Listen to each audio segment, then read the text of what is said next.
튼튼 여기는 대한민국 안전의 중심 위기탈출 넘버 원. 자, 오늘은요 데뷔 때부터 지금까지 변함없는 방구제 스타 여러분들을 모셨습니다. 먼저 50대 대표 김중선 씨입니다. 네, 이어서 40대 대표 꽃미남이죠. 김원준 씨 나왔습니다. 네, 이분은요 김원준 씨보다 한 살이 많습니다. 누나 김가연 씨. 동료 연예인분들 중에 동갑내기 친구분들이 있으실 것 같아요. 먼저 이런 걸 먼저 해야 많이 시청자분들이. 저기 국민할매 김태원 씨. 정말요? 김태원 씨가 많이 힘드셨나 봐요. 삼촌 같은데 예. 태원이 형이에요. 아니 김원준 씨는 누가 혹시 있나요? 박광규 씨가 저랑 동갑이에요. 정말요? 씨요? 깜짝 놀랐어요. 얼마 전에 나오셨는데 흰머리가 그때까지. 그래서 실제로 봐도 말 못 놓을 것 같아요. 무서워서. 동갑 스타 누구? 아, 저랑 동갑은 윤정수 씨, 윤종수 씨요? 그 윤택. 정말로요? 네, 그렇죠. 그래서 이분들이 진짜 방부제 저 외모를 갖고 계시잖아요. 그래서 준비한 게 좀 있습니다. 그래요? 예전 모습을 좀 가지고 왔어요. 이런 거 해야 돼요? 그럼요. 진짜 지금이랑 달라진 게 똑같아요. 없었어요. 정말로. 첫 번째 우리 김종서 씨부터 한번 네. 하나, 둘. 둘, 셋, 짠. 여자 아니에요? 아니, 혹시 남자인 척 하는 거 아니에요? 잠깐만. 약간 불만이 있으신 표정. 그때는 좀 약간 컨셉이 제가 헤비메탈 음악을 하고 그렇죠. 있었던 밴드여서 그때 축구 많이 하셨어요? 축구 쓰다 머리랑 약간 그 예전 축구 선수분들이 굉장히 비슷한 분 계시잖아요. 김병식. 김준성 선수. 네, 되게 비슷해요. 약간 동화 속에 있는 테리우스 같기도 하고. 그럼요. 진짜 좋네요. 그냥 이거랑 다른 게 딱 안경 쓰고 안 쓴 거랑 그러니까. 차이가 지금. 예. 그대로예요. 김원준 씨. 사실 김원준 김원준 씨 씨는 정말 데뷔 때 멋있는데. 워낙에 그 꽃 미모로 굉장히 전 너무 똑같을 것 같아서 솔직히 그래, 걱정이에요. 한번 볼게요. 하나, 둘, 셋.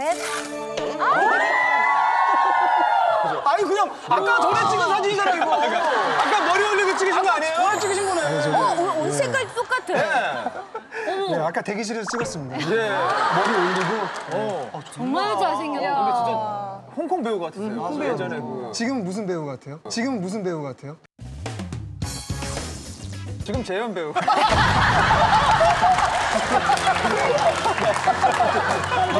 재현 배우로. 근데 정말 저 때는 진짜 김원준 씨 책받침 되게 많았고. 이때가 혹시 데뷔 때인가요? 맞습니다. 근데 정말 하나도 안 변하셨네요. 그러게. 아, 감사합니다. 예. 헤어스타일만 조금 변하셨네요. 예. 자 이제 가연 씨 한번 볼게요. 하나, 너무. 셋. 아니 그냥 머리 플러스에 찍은 거잖아요 그냥.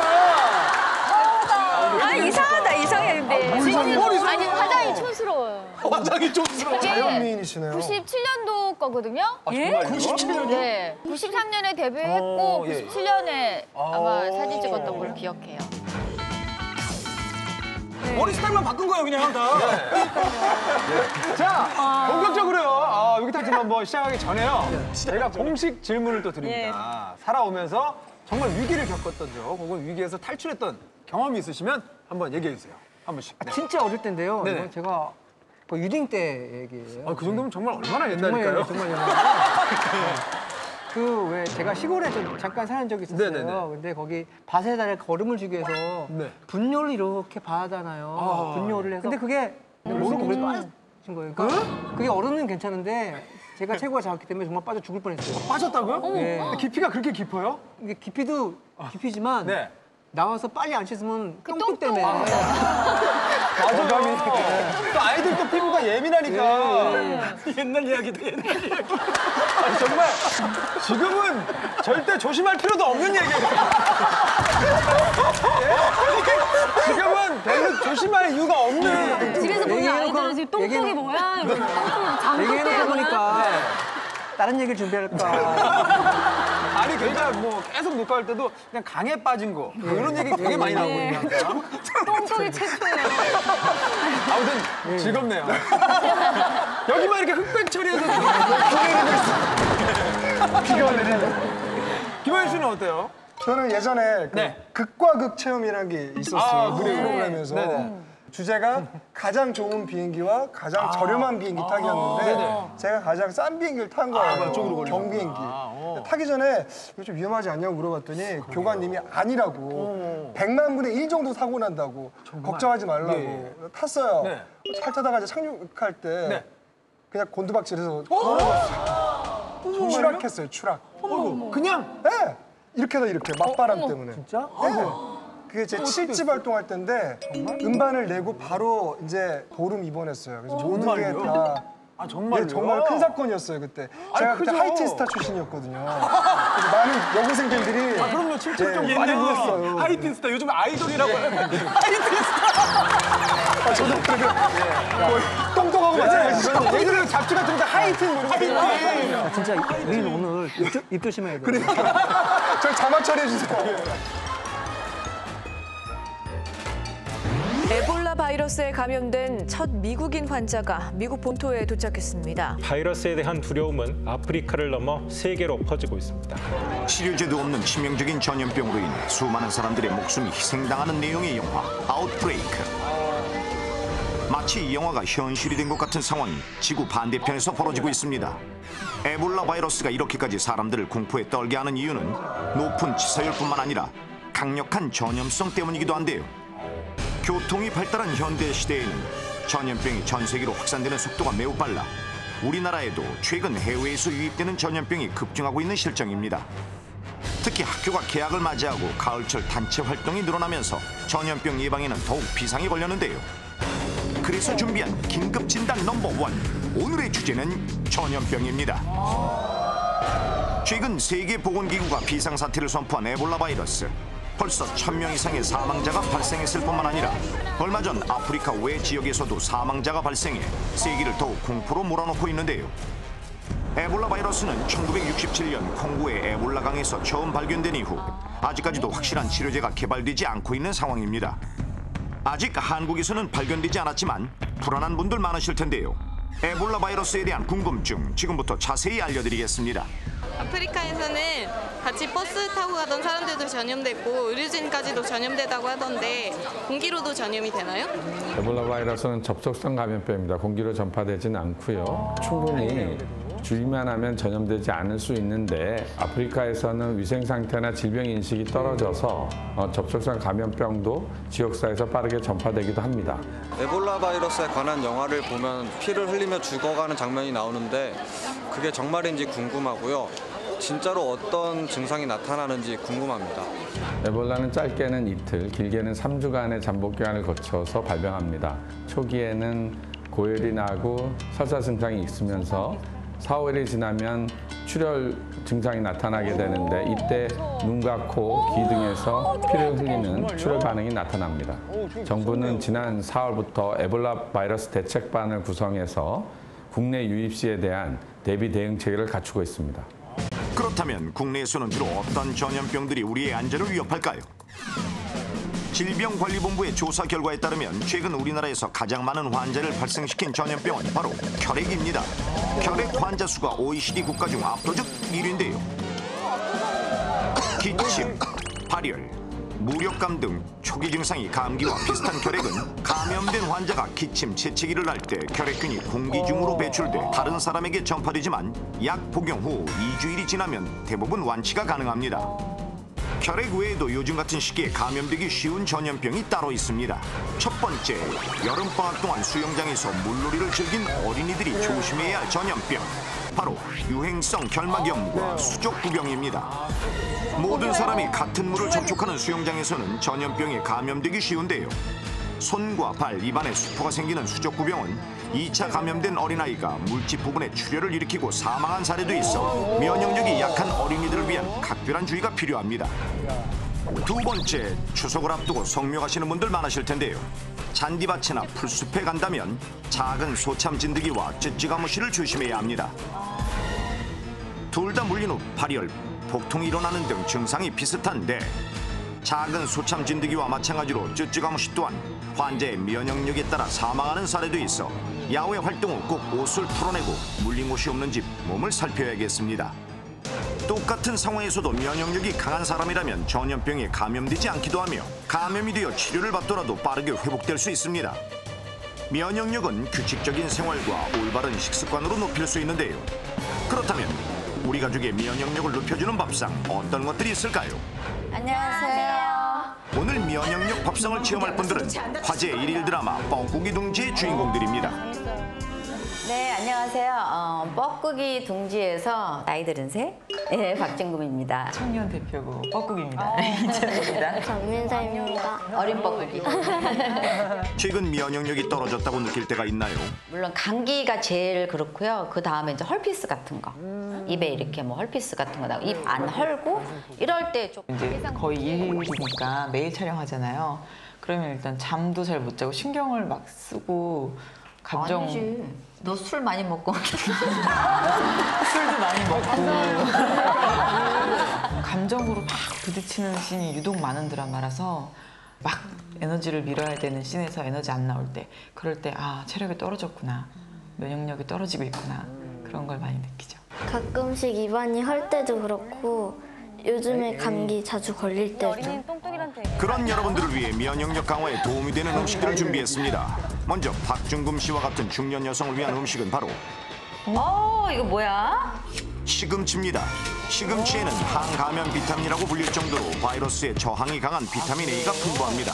기름에 볶거나 달걀과 함께 요리하면 흡수율을 높일 수 있는데요. 박중금 씨를 위한 면역력 밥상 시금치 프리타타 완성. 우리 꼭 새 모임 엄마 먹는 맛있는데? 그러니까 저희 나이에 꼭 필요한 영양소가 여기 다 들어가 있다는 거죠. 먹기도 되게 좋고 제가 또 워낙 또 계란을 좋아하거든요. 이채영 씨와 같은 젊은 여성들의 면역력 강화를 위한 음식은 바로 샌드위치인가? 고등어. 고등어와 같은 등푸른 생선에는 오메가3가 풍부한데요. 오메가3는 유해산소를 제거해 줄 뿐만 아니라 피부 면역력을 강화시켜 아름다운 피부를 갖게 해줍니다. 이채영 씨를 위한 면역력 밥상 고등어 샌드위치. 자, 맛이 어떨까요? 등푸른 생선이 머리를 좋게 해주는 그러니까 거죠? 그렇게만 알고 있거든요. 어때? 맛있어? 응, 맛있어요.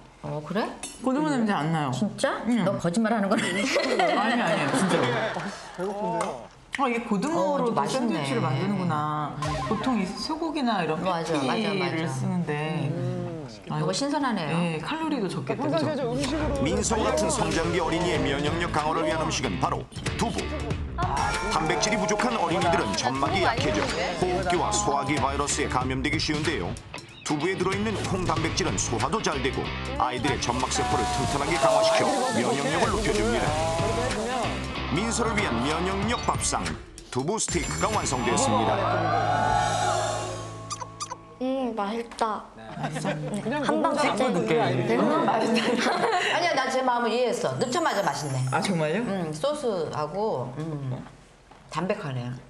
건강 밥상으로 전염병을 예방하세요. 안녕.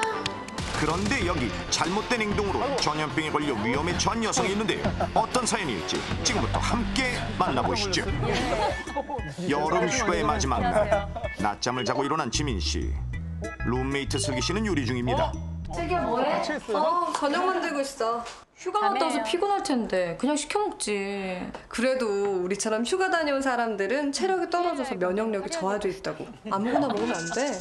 그래서 내가 면역력을 높이는 컬러푸드 밥상 준비했으니까 기대해. 진짜?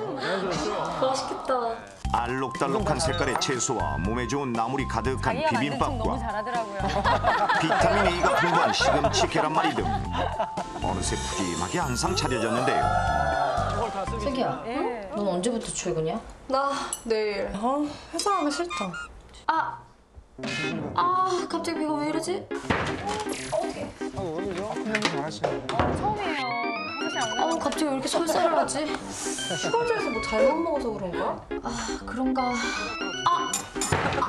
잘하는데? 뭐 심하게 잘못 드셨나 본데요. 저런 얘기 없었잖아요. 나약 먹을까? 아니, 저를 팽해줬는데요? 설사할 때 무조건 주사제 먹는 거 좋지 않대. 설사를 하면서 나쁜 균이 좀 배출되게 해줘야 한다더라고. 진짜? 설사했더니 갈증난다. 나 물 먹어야 되겠다. 물보다는 설사할 때 이온 음료가 좋은데. 못 살아가. 이온 음료도 없고 힘들어. 내가 만들어줄게. 이온 음료면 안 된다고? 생수 1리터에 소금 1티스푼과 설탕 6티스푼을 넣고 섞으면 국제보건기구에서 권장하는 이온 음료가 완성됩니다. 진짜 괜찮더라고요. 저기다 오렌지 주스 같이 넣으면 약간 분명 시원하다. 오렌지 같은 느낌이 나는 나 진짜 면역력이 떨어졌나 봐. 그러게 오늘부터 면역력 좀 키워야겠다. 한 잔 더 따라봐. 응? 슬기 씨가 만들어준 이온 음료를 마시고 기운을 차린 지민 씨. 당장 면역력을 높이기 위한 노력을 시작했습니다. 화장실에 갈 때마다 비누로 깨끗이 손을 씻는 것은 물론 충분한 수면 취향, 비타민 D 흡수를 위해 햇볕 쬐기, 각종 보양식은 물론 영양제까지 빼놓지 않고 챙겨 먹는 등 노력을 멈추지 않았는데요. 며칠 후 백에 왜 들어간 거야? 백 좀 썼다 왜? 예? 그 백이 아니잖아. 언니 스케줄 간다더니 왜 이렇게 안 나오지? 언니! 의식을 잃고 쓰러져 있는 지민 씨의 상태가 심상치 않습니다. 바로 병원으로 실려간 지민 씨. 전염병인 신종 인플루엔자에 걸리고 만 것인데요. 자, 과연 그 원인은 무엇일까요? 글쎄요. 자, 지민 씨가 신종 인플루엔자에 걸리게 된 원인은 무엇일까요가 문제입니다. 일단 세 분은 혹시 전염병에 걸린 적 있으세요? 저는 제가 어릴 때 되게 진짜 병이 약해가지고요. 네. 그 동네 전염병 같은 게 예. 저를 통해서 꼭 와서 제가 걸리면 예. 준비해야겠다, 마음의 준비를 해야겠다 정도로 되게 약했어요, 제가. 주셨구나. 걸어다니는 속. 네, 되게 약해가지고 몸이 그래서 어렸을 때 많이. 원준 씨는 어때요? 저는 아까 전에 방송에 나왔지만 저도 헤르페스가 있어요. 그래가지고 한때는 너무너무 바쁠 때 하이틴 시절 때는 그 약을 들고 다녔어요. 하이틴 때. 그래요. 다현 씨는 어때요? 다현 씨. 저는 의외로 좀 강한 편인 것 같아요. 병을 거의 알아본 적이 없는 것 같아요. 요즘 뭐가 유행이다 그러면 안 나가고 사람들 안 만나고 이렇게 전화로만 한다든가 뭐 그래요. 결백증 있는 거 약간 있는 것 같아요. 있어요? 네. 그럼 추측을 한번 저희가 해볼 수는 있겠어요. 뭐 접촉이 많은 사람이 좀 아무래도 그렇겠고. 어떠세요? 의견을 이제 좀 한 번씩. 김지민 씨 하는 행동을 이렇게 잠깐 봤는데 제가 네. 하지 않는 행동을 하고 있더라고요. 어떤 거요? 열심히 먹고 손 빠는 거. 제가요? 네. 왜냐면 손톱 밑에 균이 엄청 나거든요. 빠는 건 아주 안 좋죠. 보양식 먹을 때 네, 이렇게 손을 양쪽 쭉쭉 빨더라고요. 그렇게 나왔어요? 못 봤어요? 그걸 봤어요? 네. 시력이 안 좋아서. 그래서 혹시 그래서 그런 게 아닌가. 근데 화장실 갔다 와서 아까 배 아파서 화장실 많이 갔잖아요. 네네네. 그 폭설했잖아요, 폭설. 그렇죠. 네. 손 닦는 게 강원도에만 안 내리는 게 아니에요. 손 닿는 거 나왔어요. 나왔나요? 네. 근데 여러분들 그거밖에 기억이 안 나실 것 같아요. 제가 한 장면 중에 지금. 설사요? 폭설이요? 네. 폭설. 정말 많은 행동을 했거든요. 아, 그래요? 근데 예, 뭐, 다들 지나치신 것 같아요. 뭐 보니까 사실 잘한 행동밖에 없었거든요. 뭐 잠 많이 자고, 잘 먹고. 네. 글쎄요, 뭘까요? 김지민 씨가 손을 안 씻고 음식을 먹었다라고 가정을 해서 네. 밖에 나가서 병원균이 손톱 밑에 이렇게 박혀 있었던 거예요. 근데 그거를 갖다가 음식을 먹으면서 쭉쭉 빤 거죠. 일단 되게 더러운 사람인데, 그런 걸 먹는다는 것 자체가. 혹시 이온 음료 아니에요? 이온 음료? 이온 음료 만든 거요? 그 소금도 들어가고 막 그랬잖아요. 네. 그런 네. 것들이 그 면역력을 뭔가 이렇게 방해를 이온 음료를 줬다든지. 만들 때 뭔가 좀 잘못 제조를 했다든지. 동생이 딴 걸른 거 아니에요? 아니요, 지금 설사 때문에 이온 음료 먹어야 돼, 탈수 때문에. 그래요? 네, 그건 맞아요. 그거는 되게 도움이 될것 같아요. 사실 잘 모르겠네요. 이게. 예. 저는 그러면 김가연 씨 의견에 모을게요. 어떤 거요? 안 씻은 손으로 손을 빨아서. 빠는 거는 네, 뭐. 그걸로 일단 우리는 의견을. 그럴까요? 네. 그래요? 그러면 벌칙 함께 받은 MC 2명을 뽑으시면 됩니다. 여기서. 일단 남자들이 2명이 한번 받아보는 게 어떨까. 남자가 여자들은 그러면 돼. 저는 김종국 씨는 안 받았으면 좋겠어요. 아니 왜? 저는 김종국 씨 되게 좋아하거든요. 날 싫어하거든요. 그래요? 다 받았으면 좋겠어요. 제가 그냥 뭘 두 하겠습니다. 분이서 가위바위보해서. 좋아요. 네. 두 옛날식으로. 분이서 가위바위보해서. 네. 옛날 가위바위보야. 가위바위보. 정국이! 정국이 몰빵! 아니, 여기 뒤에서 준비하면서 자기들 저 대학교 다닐 때 물풍선 이거 하는 거. 또 옛날 얘기 하셨구나. 축제 때. 네, 그럼 정답 한번 외쳐보겠습니다. 정답 하나, 둘, 셋. 정답은 안 씻은 손으로 음식을 먹어서.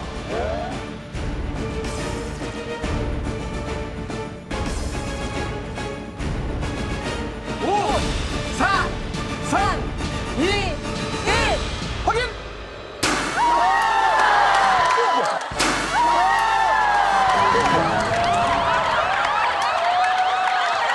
이게 한 번 더 썼어! 아, 괜찮으세요? 피부가 하얘지고 있어요. 네. 정답은 누가 발표해 주시죠? 하이틴 스타 김원준 씨가 발표하겠습니다. 정답 한번 보시죠! 정답은 손을 씻을 때 반지를 빼지 않았기 때문입니다. 저거 어떻게 맞춰? 손을 씻을 때에는 반지나 팔찌 또는 시계 등을 빼고 씻는 것이 바람직한데 이는 반지와 손가락 사이에 있는 미생물들이 제대로 세척되지 않고 남아있다가 감염을 일으킬 가능성이 높기 때문입니다. 해피니스! 안녕하세요, 레드벨벳입니다. 손만 잘 씻어도 얼마나 많은 세균을 차단할 수 있는지 지금부터 레드벨벳 멤버들과 함께 실험을 통해 알아보겠습니다. 자, 먼저 각자의 손을 한번 볼까요? 멤버들 모두 손톱이 긴 편이고 각자 반지도 착용하고 있는데요. 그렇다면 손을 씻을 때 반지는 빼고 씻나요? 저는 물건을 잘 잃어버려가지고 끼고 씻는 편이에요. 저도 귀찮아가지고 많이 안 빼고 그냥 씻는 편이에요. 저희도 뭐 귀찮아서. 실험을 위해 한쪽 손에만 반지를 낀 후 얼마나 손 세척이 잘 되는지 한눈에 알아보기 위해서 형광시약을 손에 발라줍니다. 자, 좌회선 등으로 확인해보니 손 전체에 골고루 형광시약이 발라져 있는 모습. 근데 진짜 반지 주위에 반지 주위만 색깔이 반지를 낀 부분에는 이렇게 더욱 짙게 형광물질이 껴있는 것이 보이십니까? 이처럼 평소 생활을 하다 보면 반지 부분에 특히 많은 세균이 자리 잡게 되는 것입니다. 이번에는 평소처럼 비누를 이용해 깨끗이 손을 닦아줍니다. 과연 슈렉손이 어떻게 변했을지 그대로일 것 같은데요. 아니에요. 물로 꼼꼼히 헹궈준 후 과연 손이 얼마나 깨끗해졌을지 관찰해 보겠습니다. 누가 좀 깨끗이 씻었나. 반지를 끼지 않은 손의 형광시약은 거의 사라졌지만 반지를 낀 쪽의 손, 특히 반지 부분에는 형광시약이 그대로 남아있는 모습. 다른 멤버들의 손도 반지를 낀 손은 형광시약이 많이 남아있는 것을 확인할 수 있었는데요. 이렇게 형광시약처럼 반지 사이에 있는 미생물과 세균들은 아무리 깨끗이 손을 씻어도 남아있게 되는 것입니다. 진짜 반지 빼야 돼. 네. 그런 거 반지 하나 가지고 안 씻길 거라고는 생각도 못했어요. 귀찮아서 맨날 안 빼고서 했었는데 이번에 확실히 보니까 반지를 꼭 빼고 반지 낀 손가락을 더욱더 깨끗이 씻어야 되겠어요. 저도요. 실험 후 레드벨벳 멤버들도 반지를 모두 빼고 다시 한번 깨끗이 손을 씻었습니다. 반지 빼고 손 씻는 습관으로 전염병 안녕.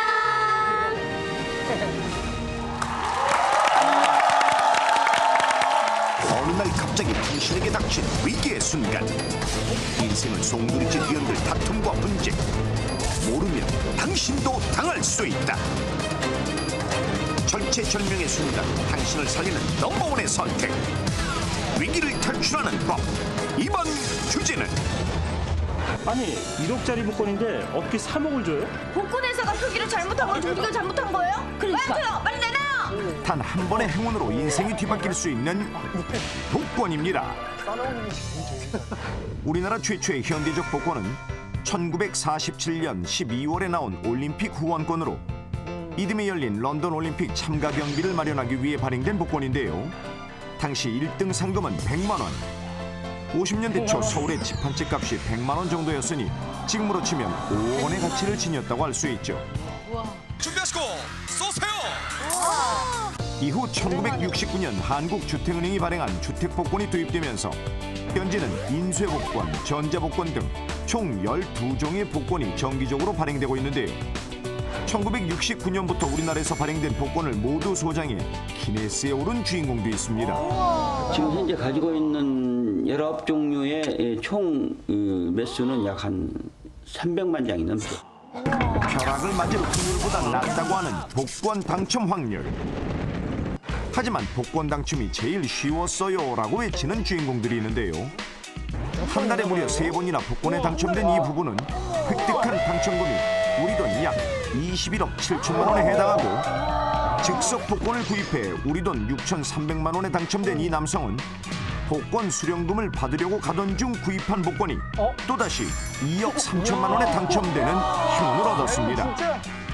당첨 확률을 높이기 위해 발품을 팔아찾는 곳이 바로 복권 명당. 서울에서 가장 많은 1등 당첨자를 배출한 복권 판매점을 찾았는데요. 꼬리에 꼬리를 문 손님들. 문지방이 닳도록 사람들이 모이는 이유는 기록적인 당첨 횟수 때문인데요. 1등이 23번 나오고요. 2등은 76번. 누구나 간절히 바라는 1등 당첨. 복권 당첨자의 75%는 남성, 연령대는 40대가 가장 많았고 1등 당첨자의 거주 지역은 서울이 24%, 경기, 부산, 전남 순이었는데요. 자, 만약 여러분이 그 주인공이라면 당첨금을 어디에 쓰고 싶으신가요? 집 사는 데 쓰고 싶습니다. 저금할 것 같아요. 빚이 있는 것을 청산하고 싶습니다. 실제 복권 1등에 당첨된 기혼자 중 배우자에게 당첨 사실을 알리겠다고 답한 사람은 40%도 되지 않았는데요. 당첨이 됐다 그러면은 아내에게. 아내가 몰라요. 얼마나 좋아요. 그 얼마나 좋아요, 그 기분이. 그렇죠. 그거를 빨리 오픈하고 싶진 않거든요. 한 달에서 2달 정도는 숨기고 있다가 그걸 즐기고 싶어요. 그래서 잘하면은 한 20만 원, 30만 원씩 조금 용돈 주고 잘못하면 바로. 지난 2009년 복권위원회는 당첨 시 행동 요령을 제시했는데요. 최소 3개월은 전문가의 도움을 받아 당첨금 사용 계획을 충분히 세우라는 것. 이 밖에 꼭 알아야 할 주의사항이 있는데요. 첫째, 사자마자 뒷면에 서명하기. 복권 뒷면 서명란에 서명을 해두면 분실 시 당첨 용지를 찾는 데 도움이 되고 당첨금 횡령 사고를 예방할 수 있습니다. 둘째, 지급기한 확인하기. 복권마다 지급기한이 명시되어 있는데요. 실제 한 복권사의 경우 최근 5년간 분실하거나 지급기한을 놓쳐 찾아가지 않은 당첨금이 약 1,700억 원. 반드시 지급기한의 은행 영업시간까지 당첨금을 수령해야 합니다. 셋째, 훼손시키지 않기. 복권의 검증번호와 바코드가 모두 훼손되어 확인이 불가능한 경우 효력을 잃게 되는데요. 혹시 모를 행운을 대비해 복권은 소중히 보관해야겠죠? 갑작스레 찾아온 엄청난 행운이 때론 비극을 불러오기도 하는데요. 브라질의 한 60대 남성이 복권 당첨금을 가로채기 위해 아들을 살해하려다 경찰에 검거됐고 거액의 로또 1등 당첨금을 3년 만에 모두 탕진하고 절도 행각까지 벌인 30대 남성이 구속됐습니다. 우리나라에서는 10억 원의 복권 당첨금을 유흥비로 모두 탕진한 남성이 휴대전화를 훔치는 절도범으로 전락하기도 했는데요. 또한 5년 전 18억 원의 당첨금을 받은 30대 남성이 수차례 사기를 당한 끝에 당첨금을 모두 날린 후 자살하는 사건이 있었습니다. 미국의 켄터키 대학과 피츠버그 대학 등의 연구 결과 당첨자의 절반이 5년 만에 빈털터리가 된 것으로 드러나는데요. 한순간에 찾아온 일확천금의 기회. 여기 복권에 당첨된 주인공을 만나보시죠. 되게 좋아한다. 하루 한 번 즉석 복권을 긁는 재미로 사는 배현정 씨와 김경진 씨. 오 나와라. 제발 오. 제발. 또 꽝이네. 사장님은요? 나도 꽝이다. 어저께 저녁에 꿈자리가 무지하게 좋았는데. 김씨, 배달 없어? 예, 우리 딱 한 판만 더. 바로 그때 엄마! 최강 동안 외모로 8살 연하 임요한을 사로잡은 딸 가연 씨가 찾아왔는데요. 웬일이요? 임서방 대회 나가서 내가 3일 동안 혼자 있거든. 그래서 엄마의 집에 있으려고 왔지. 뭐야? 복권 아니야? 엄마 또 복권 샀어? 아니, 이건 다 김씨 거. 에이, 이건 제 거. 이건 사장님 거. 아니 엄마 지금까지 복권에 돈 쓴 게 얼마야? 인생 역전 노리다가 내가 한 방에 훅 간다 그랬지? 그냥 좀 심심해서 해봤어. 다음 날 아유 왜 이렇게 하는 거야 이거? 아이, 이제 와. 저희 가던 복권방이 문을 닫아서 좀 멀리 갔다 왔어요. 사기는 샀어. 아이고 잘했어 잘했어. 아 근데 앞으로 복권 심부름 시키지 마세요. 아이 그럼 이 더운데 내가 가? 가게는 어떡하고? 배달하랴 심부름하랴 힘들어요. 아이고 저 속좁기는. 아이고 이거 당첨되면 내가 너 반 딱 잘라서 줄게. 인상 쫙 펴. 오케이? 아이 몰라. 아이. 오늘 저녁에. 그날 저녁 벌써 시간이 저렇게 됐어? 뭔지 알 것 같아. 이번 주 넘버원 복권 추첨을 시작하겠습니다. 첫 번째 번호는 5번입니다. 오. 아싸. 두 번째 번호는 3번입니다. 3번. 세 번째 번호는 9번입니다. 아이고 감사합니다. 웬일이니 이 세 개나 맞았어. 행복한 꿈에 부푼 것도 잠시 연정 씨의 행운은 3등으로 끝이 나는데요. 사장님! 3등이야 3등! 왜 지금 3등밖에 못했잖아. 가만 있어봐. 이러면 얼마냐? 130만 원은 된다, 그치? 그렇죠. 130만 원에 절반이 65만 원. 저한테 주면 돼요. 아 무슨 개끔신문 소리야 이게? 절반이라니. 아까 당첨되면 절반 주신다고 했잖아요. 그건 그냥 한 말이지. 그냥 하는 말이 어딨어. 어머머머. 이모 들었죠 아까? 그렇긴 한데 그걸 꼭 줘야 되나? 그치. 야 진짜. 여기서 99초 퀴즈.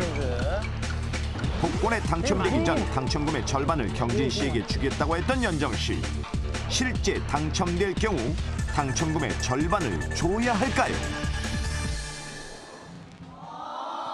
일단 이 문제를 맞추시면 아까 밀가루 맞으셨잖아요. 네. 문제를 맞추신 개수만큼 그 인원수를 빼드립니다. 나는 어떻게 힌트를 줄 수도 없고. 저는 말 안 할게요. 자, 지금부터 59초 갑니다. 시작! 저희 마음 같아서 진짜 네. 주고 싶어요. 줘야지. 네. 저희 마음은 그렇습니다. 네. 하지만 정답은 안 줘도 된다. 안 줘도 된다. 구두로 하는 게 효력이 없다는 말씀이시죠? 법적 예. 효력이. 증거가 있어야 되거든요. 자료가 남아야 되는데. 증인이 있었잖아요, 옆에. 증인이 한 명 있긴 있는데. 달성하잖아요. 예, 그것도 지금 뭐 법적으로 가면 효력이 없을 것 같아요. 증인 갖고는 안 되고 뭐가 이렇게 자료가 남아야 돼요. 그냥 말로는 안 된다. 자살을 했다거나 뭐 그런. 자, 그럼 안 줘도 된다인 거죠? 네, 정답 확인해 보겠습니다. 정답은 당첨금의 절반을 줘야 합니다. 당첨금을 주겠다고 한 약속은 재산 분배 약정이므로 복권 당첨이 되었다면 그 약속을 지켜야 합니다. 법정에 가면 그러한 약속이 있었냐 없었냐가 다툼이 되는데 문서로 작성하지 않았더라도 증인이 있다면 약정을 인정받을 수 있습니다. 며칠 후 말로도 엄마, 이거 한 잔 시원하게 마시고 열 좀 내려. 아니 능구렁이 같이 생긴 놈이 세상에. 아니 이걸 진짜로 반을 달라고 그러냐? 엄마가 준다고 그랬다며. 아 몰라. 열불나게 하고 있어. 바로 그때 연정 씨 눈에 들어온 즉석 복권. 딸. 엄마 복권 딱 한 장만 사주라. 아유 엄마. 그게 아니고 엄마가 요새 복권빨이 좀 받아. 그러니까 엄마 딱 한 번만 믿고 딱 한 장만 사줘봐. 그러게요. 한 장만. 그죠? 근데 엄마 이거 당첨되면 얼마야? 1억이네 1억. 아 1억? 그러니까 숫자 3이 나오면 당첨금이 1억이다 이거지. 그렇지. 뭔데? 사 맞지? 야, 어떡해! 엄마 믿으라고 그랬잖아. 근데 엄마 봐봐. 당첨금 3억 원. 아니 여기 1억인데 여기는 왜 3억 원이야? 3억 3배 준단 말인가 보지. 어머 어떡해. 에이, 이거 오타 났네. 네? 그럼 못 받지. 아니 이 아저씨가 1억이든 3억이든 간에 당첨이 됐으면 줘야지 뭘 못 받는다 그래. 재수없게 정말. 아니 1억 복권에 3억 써 있는데 주겠어요? 안 주지? 아니 복권회사가 표기를 잘못한 거지 우리가 잘못한 거예요? 그러니까. 왜 안 줘요? 빨리 내놔요. 여기서 99초 퀴즈. 똑같은 숫자가 나오면 1억에 당첨되는 즉석 복권을 구입한 연정 씨와 가연 씨. 당첨금이 잘못 표기된 경우 과연 얼마의 당첨금을 받을 수 있을까요? 저건 좀 1번 복권에 표기된 3억, 2번 원래 당첨금인 1억, 3번 받을 수 없다. 과연 정답은 무엇일까요? 자, 첫 번째 문제는 틀리셨는데요. 과연 이번 99초 문제는 어떨지 풀어보겠습니다. 원인이 어디에 있느냐가 중요해요. 문서를 훼손한 게 아니잖아요. 네네네. 원래 프린트가 잘못된 거잖아요. 그렇죠. 네, 그렇기 때문에 프린트가 잘못된 3억 원을 줘야 됩니다. 근데 1억 원을 보고 샀잖아요, 살 때는. 그럼 1억 원인가 봐요. 옛날 사람들이 인정을 빨리 해요. 아니 김종국 씨 같으면 만약에 약간 둘이 너무 당첨됐는데 작아. 저렇게 잘못 인쇄돼 있어요. 어떡할 거예요? 저 같으면 무료고 있을 거죠? 들어눕죠. 옛날 사람 옛날 사람이에요. 예. 아까 틀렸으니까 반대로 가. 우리는 1억으로. 1억으로? 네. 알겠습니다. 정답은 1억 원. 정답은 받을 수 없습니다. 이거 말이 안 돼. 실제 대법원까지 갔던 복권 분쟁 사례인데요. 인쇄 오류가 있는 복권을 구입하게 되면 다른 복권으로 교환한다는 내용이 복권에 명시되어 있기 때문에 안타깝지만 발행사의 책임을 물을 수는 없습니다. 어차피 우리 돈도 아니었잖아. 잊어버리자 엄마. 그래. 연기인데도 되게 억울해. 그날 이후 아쉬운 당첨금 생각에 수척해가는 연정 씨. 진짜 울좀 올 것 같아. 엄마 좋아하는 동치미 냉면 만들었어. 이거 먹고 기운 좀 내요. 어? 또 귀여운 거 찍었어. 혼자 일일 들어가고 싶다. 착한 연기는 어떡해요. 정말 왜 저러실까? 내가 먹지 뭐.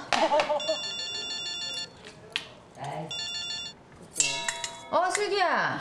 언니, 요한 오빠 복권 1등 당첨됐다며? 우리 남편이?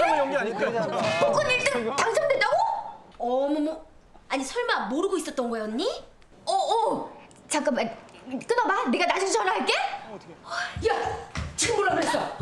임서방이 복권 1등에 당첨이 됐어? 그렇대. 내가 임서방 크게 한번 터뜨릴 줄 알았어. 야, 오늘 날짜지? 전화해봐 뭐해?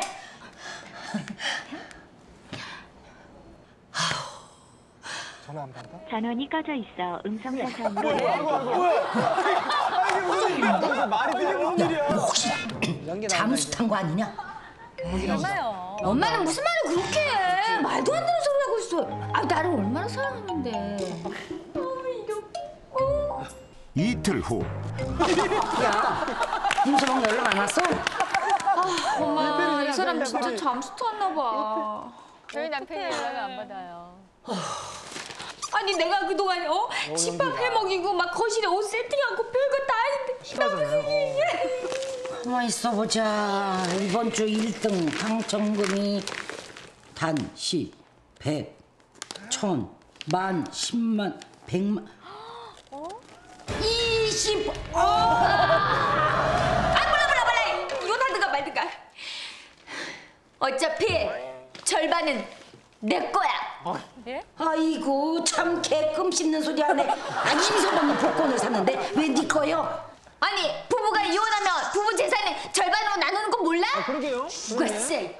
절반? 여기서 문제입니다. 복권 1등에 당첨된 요한 씨가 이혼할 경우 당첨금의 절반을 가연 씨에게 줘야 할까요? 근데 지금 잘 살고 계신 분한테 저희 이혼을 아니 가연 씨는 네. 이 문제 정답 알고 계시죠? 아니요 몰라요.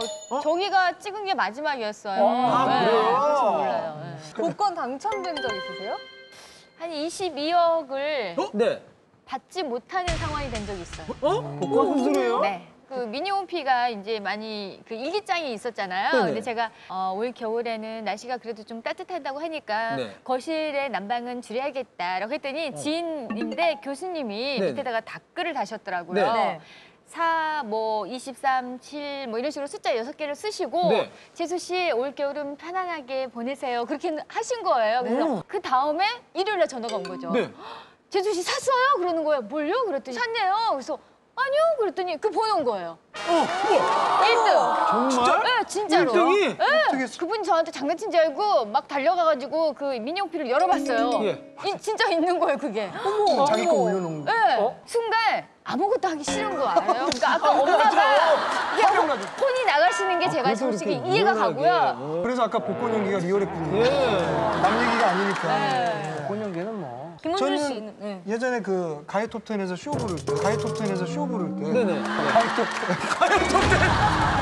요즘 뮤직뱅크죠. 왜 저는 저 얘기를 듣고 아무렇지 않았어요? 가요톱텐.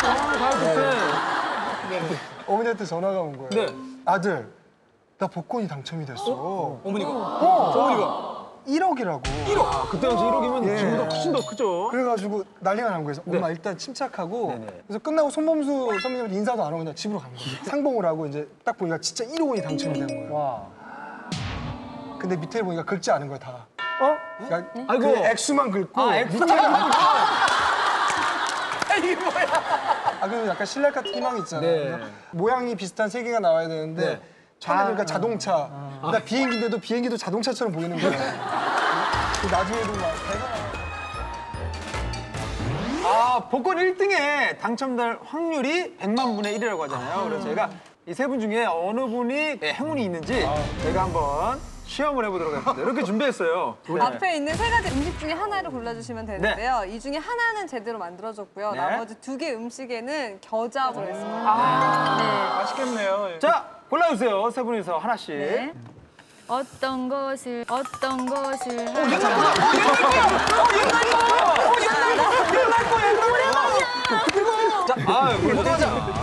포도과자 오르셨어요. 저는 지금 다과가 땡깁니다. 다과가 땡깁니다. 다과가 거의 옛날 거예요. 간식이라고 해주세요. 그러면 김정수 씨는 만두가 자연스럽게. 김종서 씨부터 드시죠. 김정수 씨부터 먼저. 네.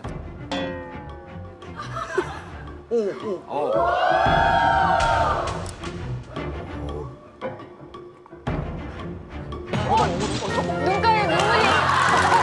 왔어요? 그치, 있지? 왔어요? 왔구나. 그래, 지금 계속.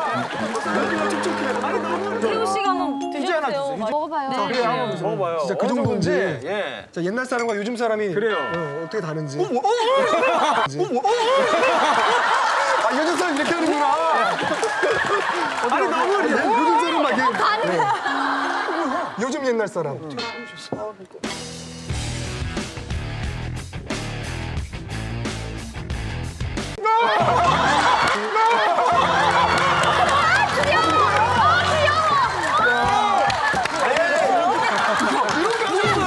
물난이가 올라가네요, 이렇게. 두 분이서 같이 냄새는 안 함께 나는데. 드셔보세요, 함께. 네네. 저희들이요? 이 중에 한 명은 괜찮은 거죠? 그렇죠, 한 명은 한 명은 괜찮은 아니고. 네. 하나, 둘, 셋. 자, 쑥 드세요, 쑥 드세요, 쑥 드세요. 쑥 드세요. 떠보세요.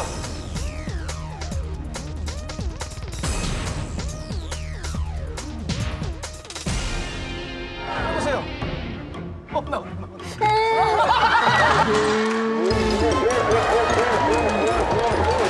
맞아요, 진짜? 진짜? 누구예요? 여기요, 노래! 부모님 노래!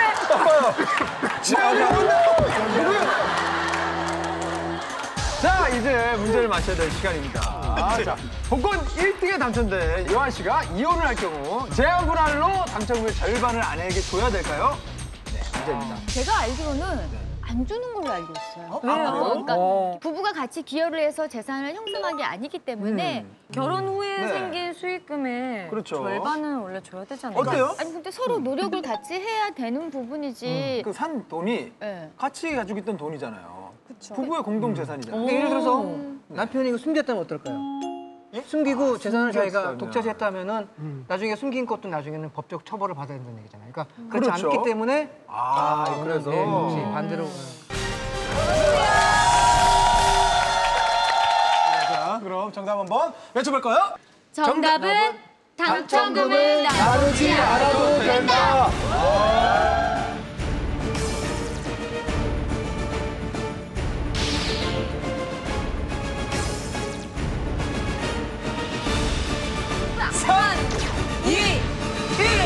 확인!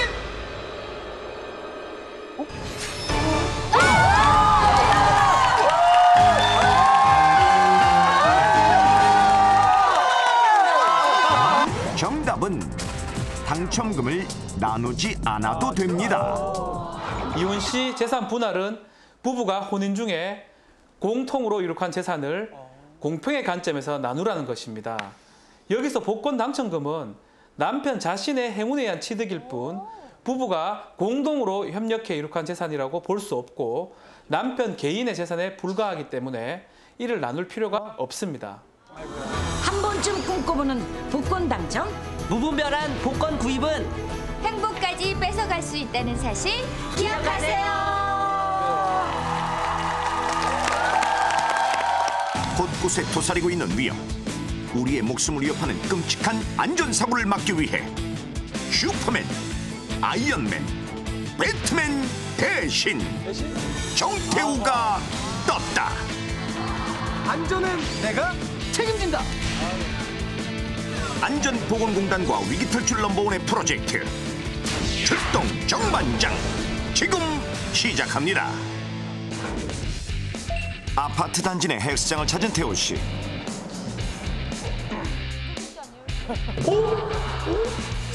딱 부러진 어깨. 이틀 씨는 알통.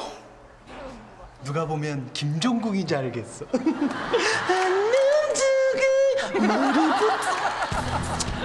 슬슬 시작해 볼까?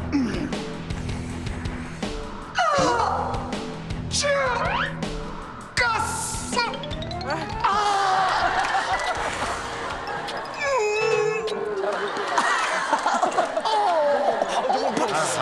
아이 사람아, 젊은 사람이 말이야. 그게 아령이라고나? 차려! 이 정도는 들어줘야 아령 좀 한다 할 거 아니냐 이거. 체력이 대단하시네요. 아이, 그래? 기본이지 뭐. 우리 연세가 나 3살. 인생은 60부터라잖아. 63세시구나. 근데 정말 그렇게 안 보이세요. 정말 관리를 잘하셨나 봐요. 자네 헬스 처음인가? 예. 내가 가르쳐줄게. 헬스 마니아 정동남 씨의 도움을 받아 무사히 운동을 마쳤는데요. 엄청 때리시더라고요. 선생님 오늘 감사했습니다. 그래. 아유. 근데 몇 호 사세요? 전 102호 살거든요. 나 이 동네 안 살아. 나 여기 경비야. 나이를 무색해 하는 강철 체력의 소유자. 그는 바로 넘버원 아파트의 경비원 정동남 씨였습니다. 여기서 뭐 하는 거야?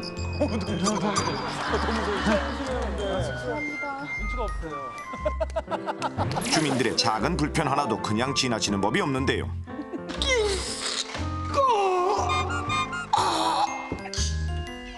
이건 무슨 일이야?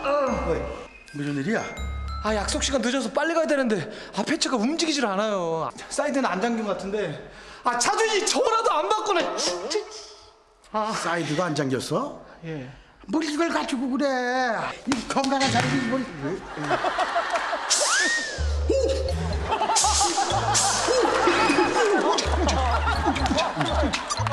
손가락이 됐다니까 한 손가락. 꾸준한 운동으로 단련된 체력. 젊은 사람 부럽지 않습니다. 이 자식이 껌값이야. 아이고 왜 그래? 정말 대단하십니다. 잠시 후 고마운 마음을 전하기 위해 경비 씨를 찾은 태호 씨. 왜 이렇게 어두워? 누구야? 왜 이렇게 어둡게 하고 계세요? 우리 아파트 주민들을 위해서 나부터 에너지를 절약하는 솔선수범. 솔선수범. 그래. 정말 대단하십니다. 샷. 여기 커피. 커피. 예. 이 의리가 의리하구만.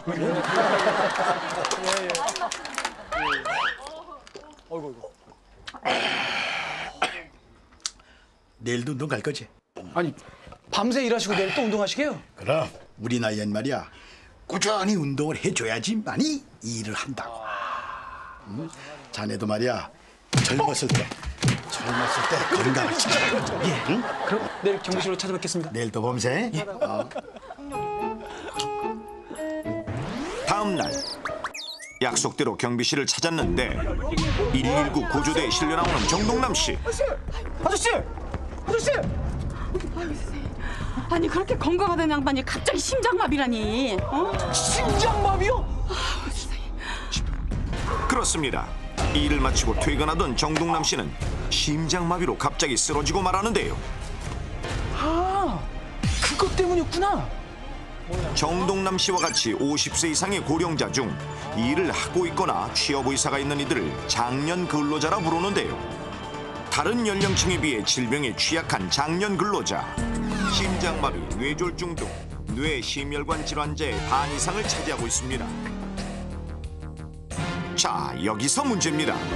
장년 근로자 정동남 씨가 심장마비로 쓰러진 이유는 무엇이었을까요?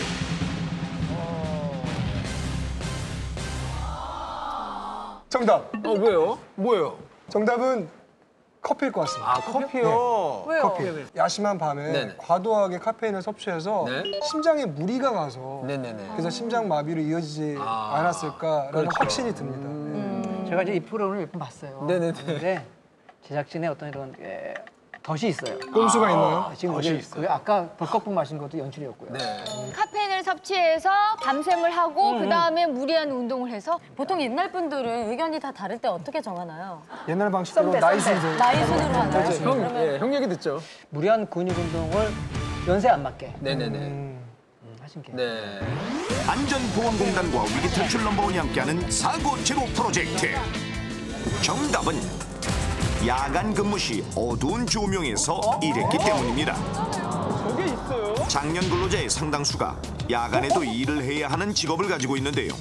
세계보건기구에선 야간 근무를 2급 발암물질로 지정하기도 했고 영국의 한 대학에선 야간 근무 시 심장마비의 위험이 무려 23%나 증가한다는 연구 결과를 발표하기도 했습니다.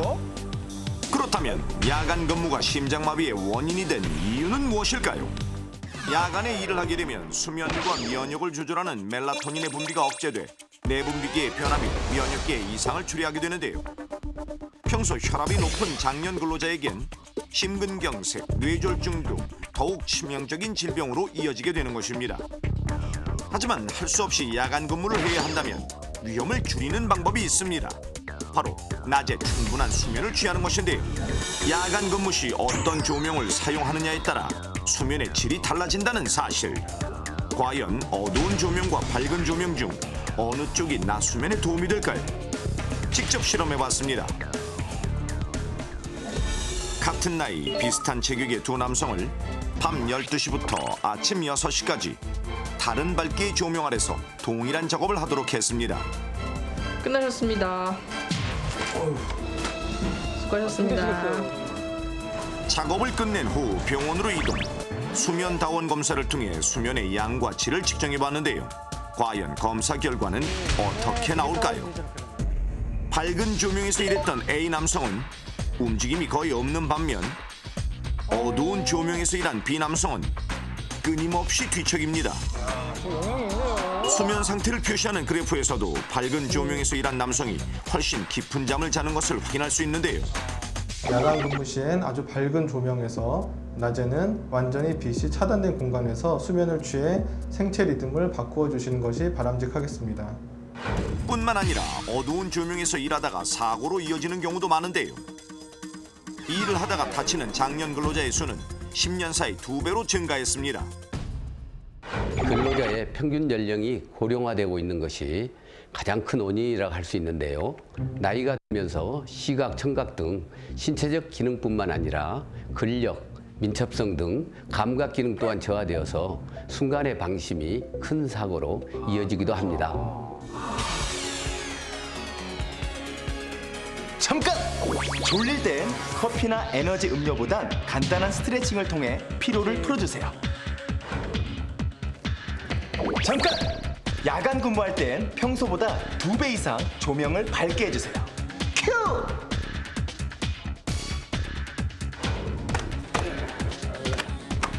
잠깐! 야간 근무 후 퇴근 시 선글라스를 끼면 숙면에 도움이 된다고요. 100세까지 건강하게 장년 근로자 파이팅!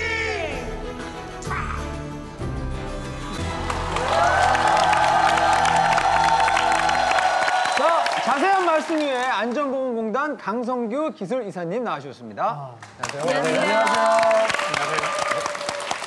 네, 그 장년 근로자분들이 일할 때 어떤 점을 주의해야 할까요?